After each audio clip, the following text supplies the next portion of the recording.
గ్రామంలో ఉన్నటువంటి ప్రజలంతా ఆరోగ్యంగా ఉండాలి. ఈ ఎండాకాలంలో వేసవి జాగ్రత్తలు తీసుకోవాలి. ఇలాంటి జాగ్రత్తలు తీసుకొని ప్రజలంతా ఆరోగ్యంగా ఉంటారు. వాటితో పాటుగా ప్రతి ఒక్కరూ మన గ్రామాన్ని శుభ్రంగా ఉంచుకోవాలి. సెక్రటరీ గారా లేకపోతే పారిశుద్ధ కార్మికుల వాళ్ళు చేస్తే కాదు, అందరం మన ఊరు మనది, మన ఊరును మనం శుభ్రంగా ఉంచుకోవాలి. వాటి ద్వారా వచ్చేటువంటి ఫలితం ఏంటంటే ఈగలు దోమలు తగ్గుతవి, వచ్చేటువంటి విష జ్వరాలు దగ్గరికి రావు. వాటిని పట్ల ప్రజలు రక్షణ పొందుతారు.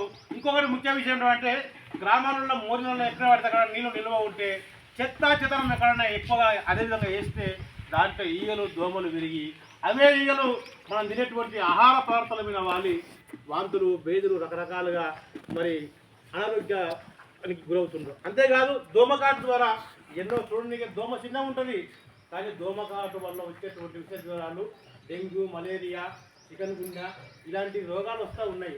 కనుక నా ప్రియమైనటువంటి ప్రజలారా ఆలోచన చేసుకోండి.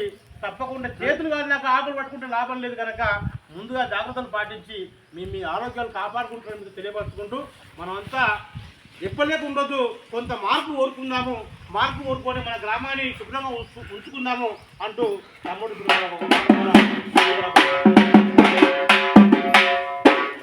మారుదాం, మనమంతా మారుదాం, అందమైన భారతాన్ని కోరుదాం.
కానిది ఏమున్నది ఎంత